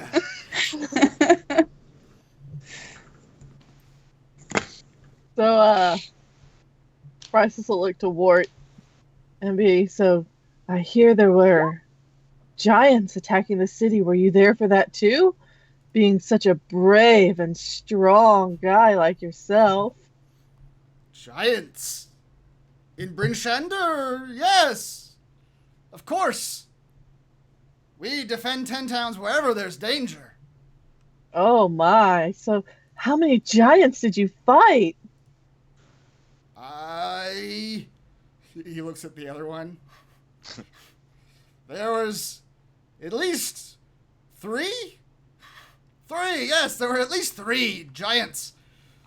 All covered in ice, with their great clubs made of ice, descending upon us. I'm assuming this guy is sitting really close. Probably, 'Cause- yeah. He's like, yeah. So, Inappropriately close. as he's speaking, I'm just going to pull a little dagger out, and it's going to just poke somewhere a little south of the border. Okay. Whoa. Are you, Escalated are quickly. you castrating Yeah. this man, or are you just threatening him? Roll for castration. It's just one of those to kind of make him stop talking. Oh, okay. Yep. He does, and he sort It's of... like that scene in Snatch where the guy pulls it. I got you, old bloody Jacobs. yeah, he stops talking. And just kind of look over at Corinne and just smile pleasantly. And I'm sure she's probably figuring out that I've gone a little off my rocker because I don't like it when people pretend to be us. And then, like, Corinne, I could have sworn we were the ones who fought the Yetis. Yeah, I'm just going to turn to the guys and say, like, I'm going to level with you. This chick is a little crazy, a little bit of a loose cannon. So I suggest for your own good that you tell us who you are, where you're from, because we know that you're full of bullshit. And not the good fun crazy either. The bad crazy. With the two of you... And the knife's just going to go up just a little bit higher. Alright, Corinne, with advantage, roll a intimidation check. Okay. Intimidation. Alright, between the dagger in this guy's ballsack and Corinne just laying the business out for them, they both just get real pale-faced, and kind of look at each other, and they sort of look around the room, trying to make sure no one else hears. All right, easy up there, lasses. We don't know a goddamn thing about the Eddies, all right? We heard they was killed. Not much makes it out here to this little shithole of a town. So, we tell stories. We get drinks. We pick up. He glances at the two of you. We get drinks. No harm, no foul, eh? All right. Bryce says, I say we just let these a-holes go. They're basically just scared little boys. Let's just not lose our shit here. That scared little boy is the one closest to you just gets a real like downcast look on his face. You've just broken him. Bryce will remove the knife from the southern border Okay. and just pat him on the head and say, bye-bye now. They very shakily just pull out some coins from their pouch and pay the barkeep and just leave. They just book it out of there. And a couple of the patrons of I'm gonna look at Corinne and go, that was fun. a couple of the patrons look your direction and just sort of nod in approval.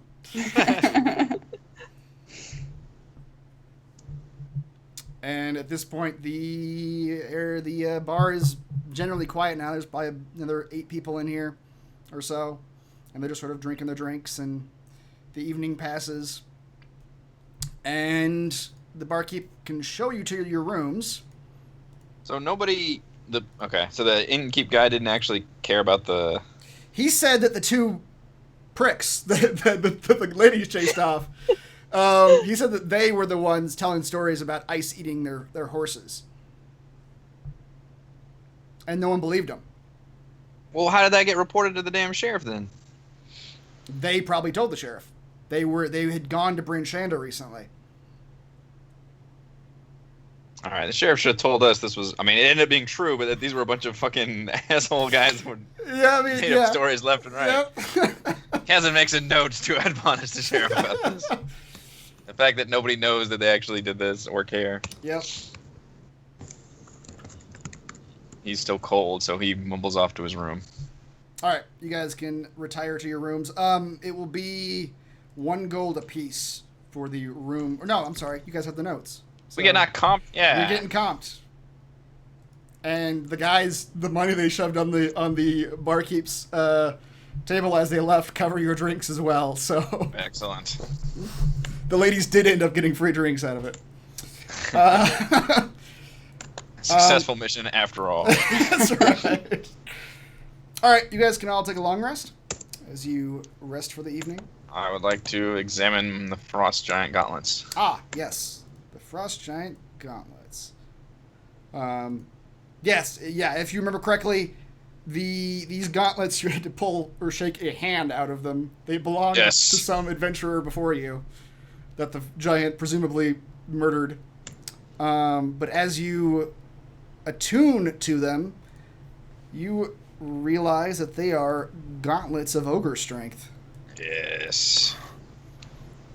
Which give you more power.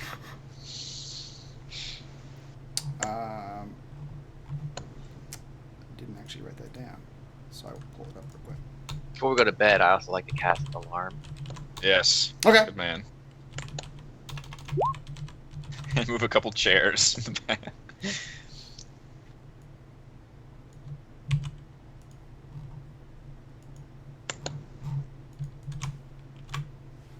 The Gauntlets of Ogre Power. Read to you by Oozes. They require attunement. Your strength score is 19 while you wear these gauntlets. They have no effect on you if your strength is already 19 or higher without them. Now, what if you wear one gauntlet while someone else wears the other? There is 0 effect. I believe there's specific rules saying you have to wear both gauntlets. Yep. That gives me a +1/+1 to all my Psyglaive stuff. Really? What was your strength before? 16. Okay. So it bumps me up to a +4. If you give me those gauntlets, I could be a god. Fuck you! You're already a god with a bow. Which we forgot to even do it, and it should have gone into effect, Tim. You're wearing the scarf. The flame scarf. Oh, yeah. What scarf? The one you got it off of those assassins that lashes out and does 2 fire damage to anyone who does a melee attack. Oh, against you. yeah. I do have that written down. Yeah, so just keep that in mind.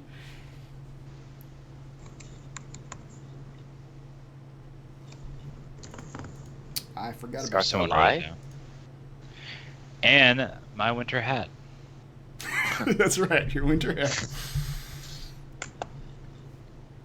All right, the night passes. What is your alarm?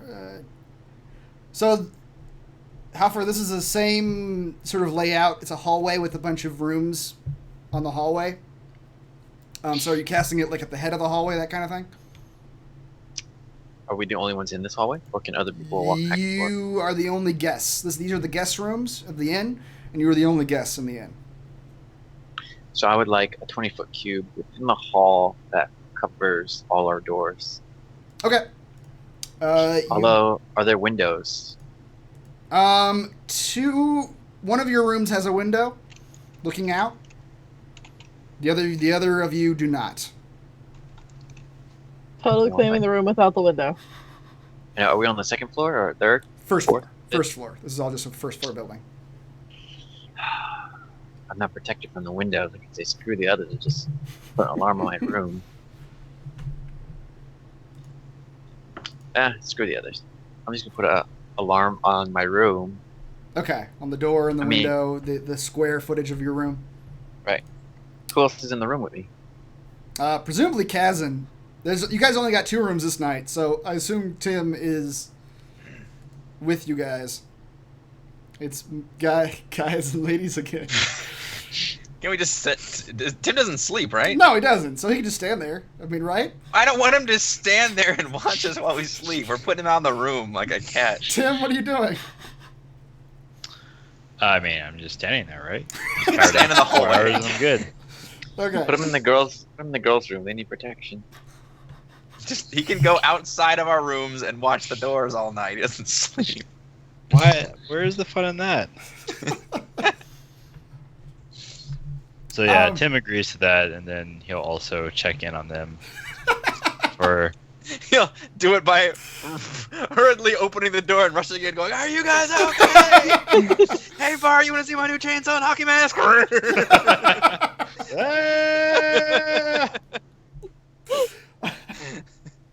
It's better than him creepily peering in and watching for a bit. Also, he'll probably mix it up and do a little bit. Yeah. I flip a coin. Puts a knife to our throats. This is how I check pulses. I saw a bug on your throat. Oh my god, Tim, please stop doing that. You would have been dead already. All right. Yeah, I'll stand at the end of the hallway and just keep watch. Okay. As the morning comes, Tim, you see So tired. an old woman come in and start sweeping the hallway. Kill her! He readies his sacred flame. Murder! Laser eyes! The alarm starts going off. Burn the building to the ground. Yeah. It's a trap. Who sent you? I don't know, the Days Inn Emporium? The woman startles loudly when she sees you standing at the end of the hallway. Just standing there, looking at her. I do not move. Okay. She continues sweeping about halfway down the hallway until she has to like actually get close to you to sweep anymore, and then just turns around and leaves. And then the morning comes, and you guys are all wake up. She was like a midnight sweeper? No, it was like daybreak. Oh, okay. I was like, this is even creepier. She shows up at 4 a.m. to do the sweeping. Middle of the night, just sweeping the building. Yeah. Yeah, you guys go out and there's no one there but the barkeep from last night. The place is empty, and you guys can feel free to leave or have breakfast or whatever you want to do. Yeah. Tim, you want to go get some breakfast? Take this down. Pancakes.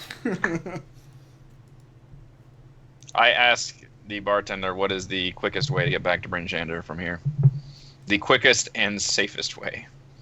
He says, "Oh, well, the quickest. I was about to say a straight shot might be the quickest, but that's with the way the snow's fallen this season. That ain't true.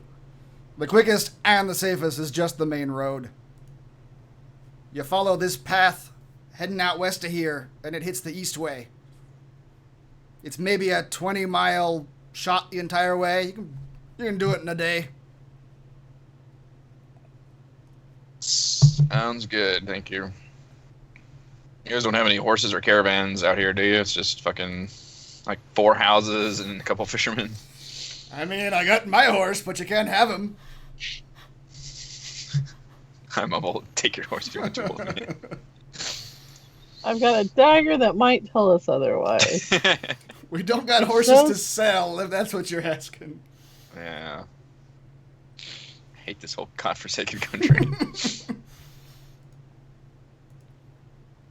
You guys can set out from Caer-Dineval. You travel down the path that leads from there to the Eastway, and you hit the Eastway about midday. It's about 10 miles.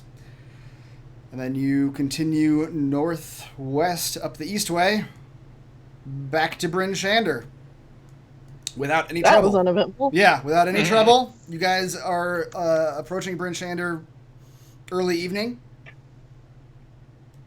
Beyond being cold, it was not an unpleasant trek. And yeah, you arrive back at Bryn Shander, like I said, early evening. Is it too late to visit the sheriff? Probably not. You guys can head to his office.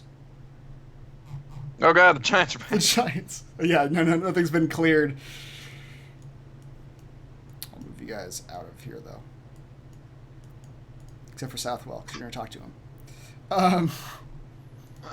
You head to the town hall, and you head back to the office where you first met with Southwell. And walk in, and he is, in fact, still there. And he looks up at you, and he says, "Oh, you folks are back quick. Good luck, I hope." Yeah. Went to Lonelywood and took care of the missing people in the forest. Turns out that one of the locals went a bit crazy, turned himself into a undead white walker, and together with his sons was luring people out into the woods to, I don't know, feed on them, turn people into zombies. It was nasty, and we killed them all. One of the sons survived. He's supposed to report to you, but maybe he didn't make it yet. No, I haven't seen a boy reporting to me. What was his name? Brola. His name was Brola. Help me out with that. Brola, yeah. His name was Brola. Basically the entire family is gone now, so I recommended you. It was old Alec Davin, wasn't it? He's been something of a curmudgeon and a fly in the ointment up there in Lonelywood for a while. I didn't know he was that crazy, though. That escalated quite a bit. Lords. Well, I can't say I'm a fan of the way you handled the boy. He is a criminal, right? There might have been a little bit of aiding and abetting involved, but he doesn't seem like a bad person, so unless you're going to give us judiciary authority, I figure you would be the one to make that decision. We're just here for the protecting. Fair enough. Just say he learned his lesson, not to deal with necromants and fathers. I mean, people are dead. Learned your lesson doesn't really equal up to that, but I agree. if the boy comes around, I'll make a decision. I mean, he is complicit in murder, but you all took care of the situation at least. You can work it off or something. We'll see. We do need more help around here. We're rebuilding the homes and shops that got destroyed by boulders. Oh yeah, we saw one of the frost giants from the battle also. Really? I heard they all retreated back to some boats along the river. This one must have gotten lost or confused or something, because we found him out east between Lonelywood and Caer-Dineval, wounded, attacked by a bunch of crag cats. We actually able to subdue him, run the cats off, and he hesitates, saw some bad portents that they are after that artifact they were calling for. There were multiple groups of those giants spread out looking for this, presumably looking for that Ring of Winter. And if the leader possesses it, they can freeze just everything around them. Huh. So we need to put out a call to see if anybody knows about this thing, because we need to get it before the frost giants do. Well, the rest of the Sword Coast couldn't handle the way we live up here, that's for sure. That would be terrible. I'll send a message. Wait a minute. Should we be bringing attention to this item? I mean, it's already been brought to, I guess. Not necessarily, because most people think that it doesn't exist. Southwell heard the term when Droofy was demanding it, but he didn't know what it is. Yeah. That's the only way we're going to find out about it, is if we put some feelers out, right? Yeah, but if you put those feelers out, more people are going to look for it and realize the power of it. Then it's just going to cost Halford more money when we have to buy it off somebody. And then we dealt with the ice-eating people. We actually just stumbled out in that ice ourselves, right outside of town, and destroyed just a bunch of ice oozes in a pond. Just converged there, whole bunch of them. Oh, I've heard of those things before, but I never heard of them actually getting somebody's horse before. That's new to me. They were after more than that. They got our horse. I mean, Tim's not a horse. Oh dear, well, good to hear that's taken care of. Also, you reported this as an official job from, like, two just jackasses on spring break or something, essentially, just telling stories. Like, come on, Sheriff. I don't know if that was... It ended up being true, but... Those two boys from Caer-Dineval, that's what you're talking about? Oh, were they actually locals to Caer-Dineval? Yeah, they were. They actually lived there. They were in Bryn Shander on business, and they were heading back. Look at them go. Emphasis on boys. We investigate any report of threats. Those boys are braggarts and assholes, but they reported what seemed to be a legitimate threat. They've never lied to my face before. I doubt they'll be braggarts anymore. Well, if you grew them up a bit, more power to you. Almost by cutting them down. So we have fulfilled your protection bracket. You have indeed. He pulls out this big book from behind him, and he flips open the book, and there's a bunch of names written on it. And he starts flipping pages until he gets to one that's only half full. And he says, "Your names, please." Full name. Rusty Shackleton. He writes Rusty Shackleton. No, I don't No, he knows your first name isn't Rusty. He collects your names, assuming you guys give him your names. Tim, he does ask you for your last name whenever you tell him your name is Tim. I only give him my initials. I don't give my full name. All right, he writes down your initials. Tim, you can write down the intelligent machine. I finally thought of a good one. Ah. It might be too good. It makes too much sense.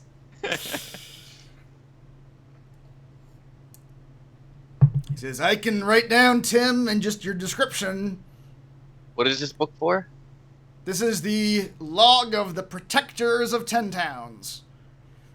What is this book going to fall into the wrong hands?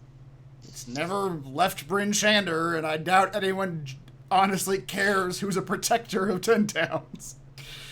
Wait, what? We've been getting free room and board everywhere. At least that's Well, in 10 Town, sure, but you're talking about wrong hands. There's no real wrong hands that I know of around here. Are you kidding? We were rooting out Zentarum in here. I suppose so. Speaking I of, still Which, haven't by had the any way, luck on that. looking into the Yeah. Zentarum problem. I still have found no evidence of any Zentarum in the area besides those 5 dead men. how's your prisoner? He was taken away yesterday. A caravan. By who? A caravan. Our own. That we have. There's a caravan that goes back and forth between here and Neverwinter, Mm-hmm. and he was aboard that caravan as a prisoner. I assume you sent him with heavily armed guards. 2 guards, and they're armed. Oh, your men are probably dead.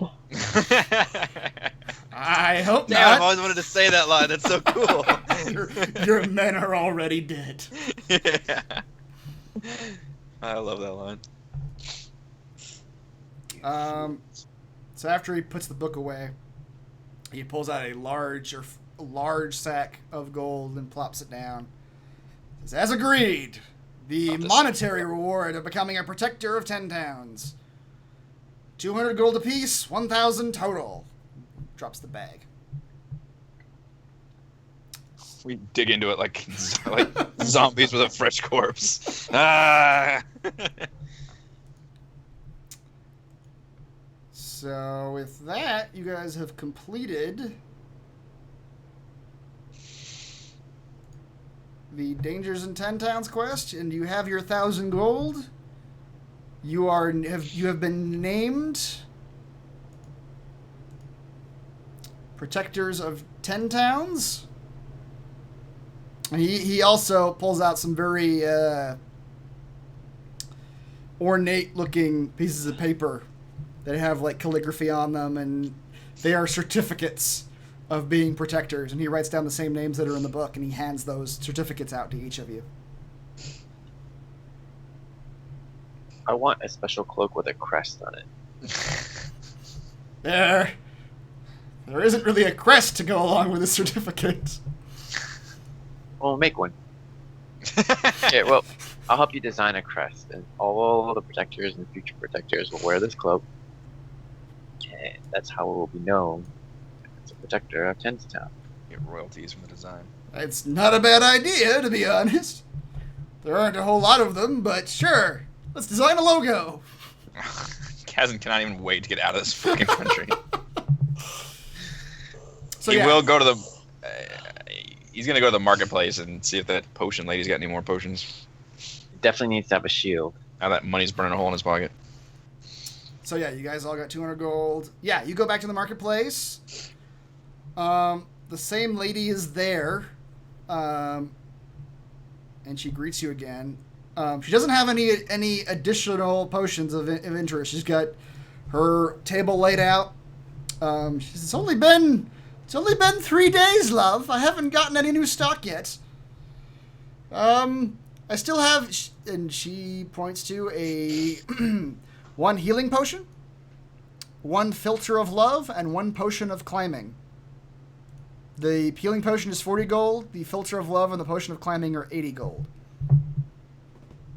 How much are your prices for a protector of 10 towns? He flashes his badge. Oh dear, I haven't seen one of those in a while. I could sell you this. I don't think she was referring to the badge. That's right. She probably hasn't either. Perhaps I can offer you. What are you looking for of these? A discount? Well, which item are you looking for? Oh, I guess the healing potion, mostly. Oh, I could... Climbing might be useful. For a protector of 10 times, I can offer you the healing potion for 30 gold? Question mark?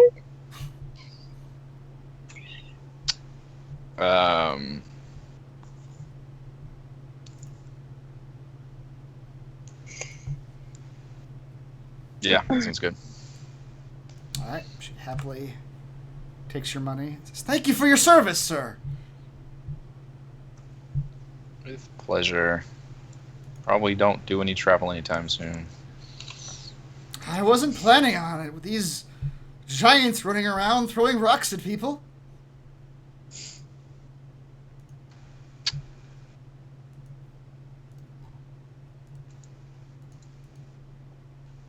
Hopper shows Markham his design. Okay. Did you draw it somewhere? Oh, yeah, it's a sword with a shield and TT. All right, that's not bad.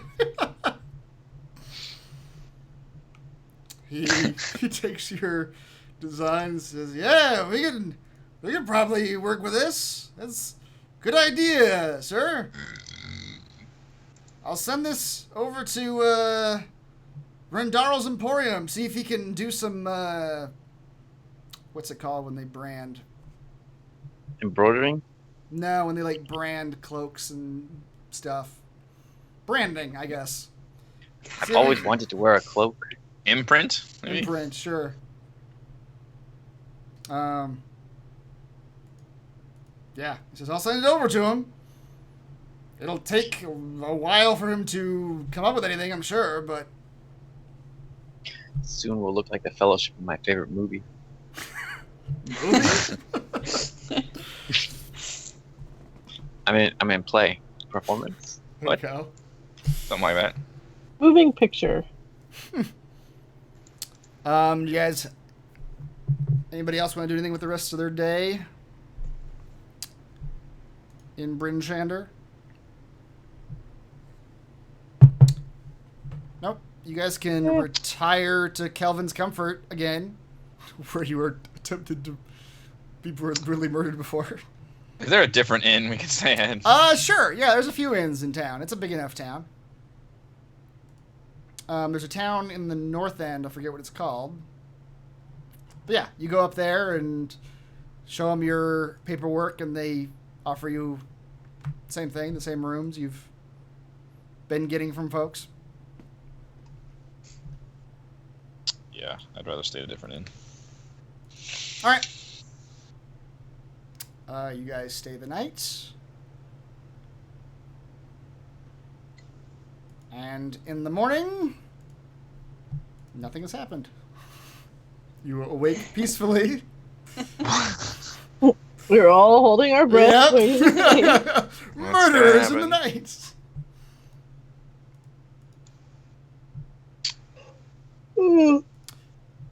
So at this point, you guys don't really have any additional reason to hang out in Bryn Shander unless you really want to. Hell no. Just for shits and giggles. You are currently here in Bryn Shander. You have quests taking you to Hundlestone, which is very close. Golden Fields, which is very far. Yeah. Xantharl's Keep, which is pretty far, but not too far. Guess we could go to Hundlestone. Yeah. It's on the path. Yep. There is a stable that where you guys could buy horses here if you wanted to buy riding horses.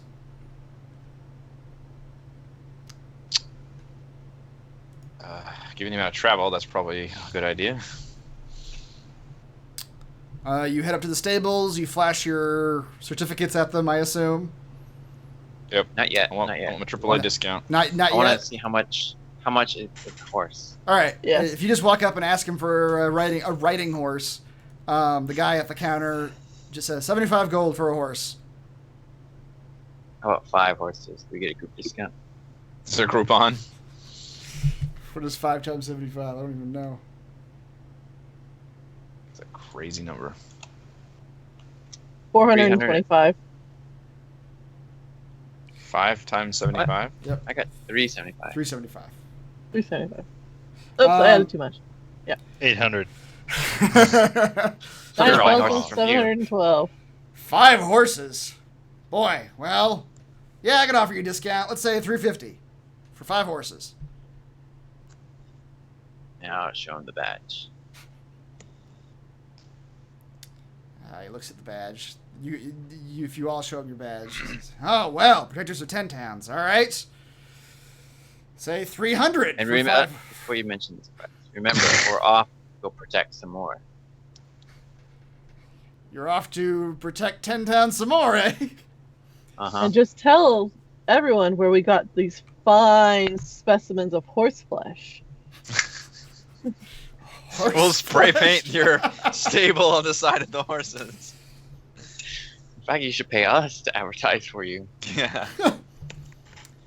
Well, boy, in that case, roll, one of the 3 of you who were talking to him, roll a persuasion check with advantage.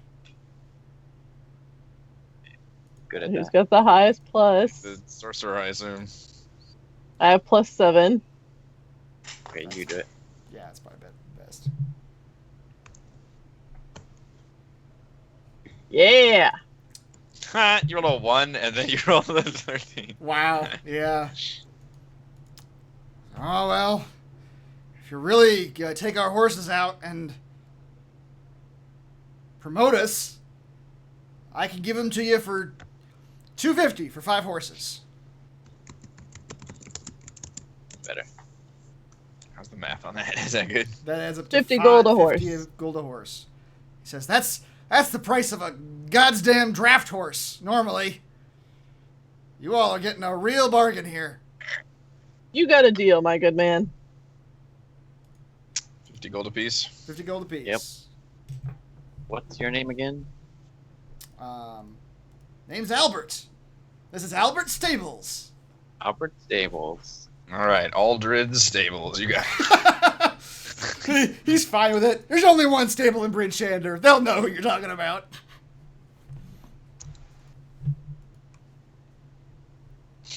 Alright, so you guys all get riding horses. And you can set out from Bryn Shander. Hundlestone is about 50 miles away.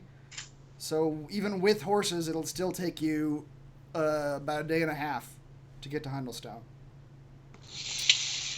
We're already pretty full on rations and stuff, right? I don't care about that. Yeah, we don't care about that so much. Yeah. I don't We haven't done any like serious traveling yet. Right, Either. yeah, it's true, yeah. You guys, if you guys are planning on heading out into like real dense forest, you may need to buy some rations just for the trip. But for the purpose of just going day to day, I'm not going to make you like count down your rations. Just because I think that's kind of boring. Sounds good. The first day is uneventful. You guys are able to camp about halfway. The path gets real, for lack of a better word, cliffy. Like you guys are heading up into like There's so many cliffs everywhere. There's a lot, yeah. The road sort of winds amongst a lot of hills and cliffs, and there's a lot of drops along the side of the road. But the road itself is wide. It's about 10 feet wide, and it's pretty clear. So you guys don't really have too much trouble traveling. Not with Halford in the party. You Not enjoy with Alfred, difficult yeah. terrain. Well, the road isn't difficult terrain, but you're also able to. Oh no, he's proudly leading us through on this road. This way, everyone, as we follow the very well designed highway. Yep. Another day. Wake up the next morning. I assume that when you guys are sleeping, Tim, I assume you were keeping watch, right? In the evenings? That makes the most sense. That does make the most sense. This is why I assumed it. We've got Halford's alarms Yeah. However, everywhere. However, Tim wanders off into the woods every night. Yep. comes back with strange news stories. Yep. The next day, you spend the majority of the day traveling. You, about mid-afternoon, you come around a bend in the road, and ahead of you, see... Yeah, I'm about to wrap up. Okay. Yeah. I was like, are we starting something new? No, we're not starting anything. You guys come around initiative. Yeah. Oh God, no.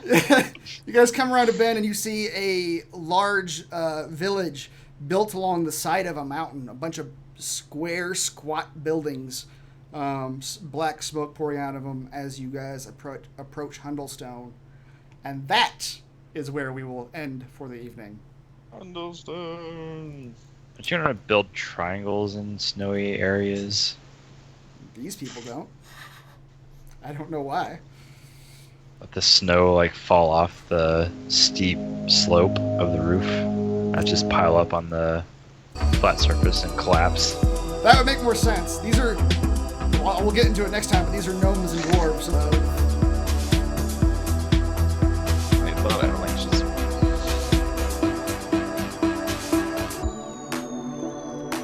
Apparently. I'm having issues. Oh, we're losing the DM. Yeah, I don't know anything. End.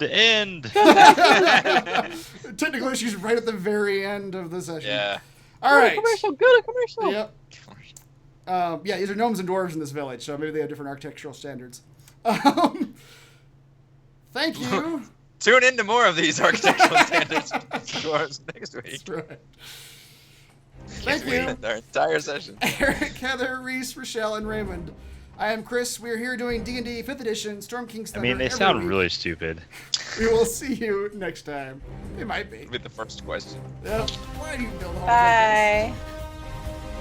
I'm no snowetician, but We'll show up as roof inspectors. like this? You guys roof are way- inspector. You guys are way under code. Oh no! Need to show up eventually. Now let's rob the place.